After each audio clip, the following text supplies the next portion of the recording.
Jeshi la Polisi Tanzania lingependa kuwajulisha kuwa hadi mchana huu wa tarehe 9 mwezi wa 12 2025 hali ya usalama wa nchi ni shwari. Vyombo vya ulinzi na usalama vinaendelea kuimarisha usalama nchini sambamba na kulinda maisha ya watu na mali zao.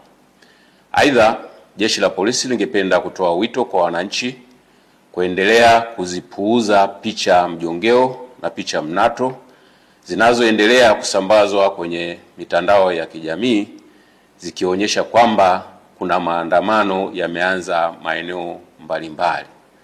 Taarifa hizo sio sahihi.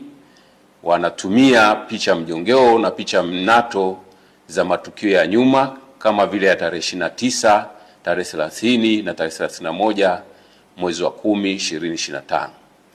Sambamba na hilo, wenye nia ovu wanaendelea kutumia picha mjongeo za matukio ya nyuma. Kwa mfano, kuna tukio la Juni 2025 ambalo kabila la Wamasai walikuwa wanafanya sherehe zao za jando katika msitu wa Tanapa, lakini imesambazwa kwenye mitandao ya kijamii ikionyesha kwamba Wamasai wameanza kudai haki zao huko jijini Arusha. Tunaendelea kuwahimiza Watanzania kuendelea kuzipuuza picha za aina hiyo kwa sababu zina lengo la kuwahadaa kwamba kuna maandamano yanafanyika.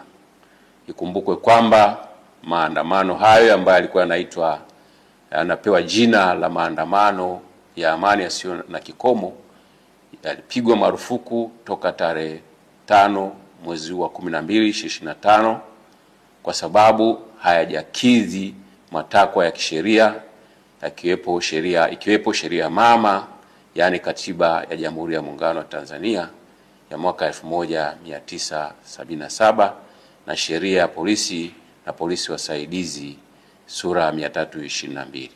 Aidha, tunatoa wito kwa wananchi waendelee kufuata sheria kwa ajili ya usalama wetu sote.